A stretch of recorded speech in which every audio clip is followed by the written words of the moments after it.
জনসাধারণকে তারা কি করতে পারে? কিছু মনে করেনি, মানুষকে কিছু মনে করেনি। দক্কা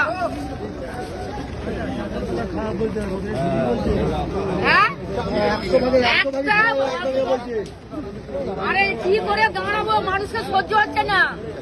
আমরা এই জায়গাতে দাঁড়িয়ে আমাদের কত কষ্ট হচ্ছে, আমাদের পেশেন্টকে নিয়ে। আমাদের পেশেন্টের মরো অবস্থা। আমরা এখানটা কিসের জন্য এসেছি? আজকে ডাক্তারের সেবা পাবো বলে সেই ডাক্তারকে আজকে এইরকম করেছে। ওকে জ্বলিয়ে পড়িয়ে দাঁড়িয়ে মারা উচিত। কেন মারছেনি এখনো? কেন মমতার উপরে চাপ হচ্ছেনি এখনো? এখনো মানুষ কেন দাঁড়িয়ে আছে? এখনো হাসিনার মতন তাড়াচ্ছেনি কেন ওকে? ওকে হাসিনার মতন তাড়াচ্ছেনি কেন? হাসিনার মতন তাড়াচ্ছেনি কেন ওকে? ওকে আগে তাড়ান, তারপরে দেখবো দেশে কি হয়। তারপরে দেখবো দেশে কি হয়। আগে তোমরা ওকে চটি খুলে মারবে,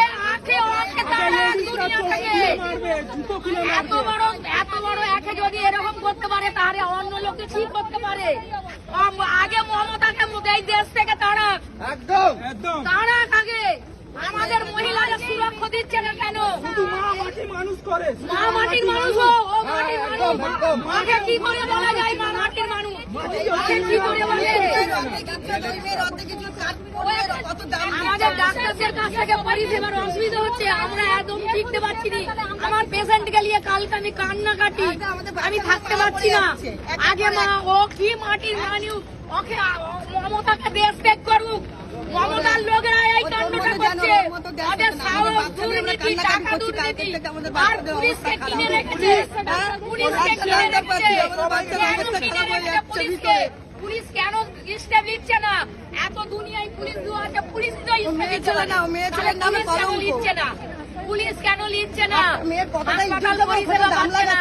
একটা ডাক্তার মেয়ে যদি এত অসম্মান হয়, সাধারণ মহিলা কি অসম্মান হতে পারে? কেন দুনিয়ার মানুষ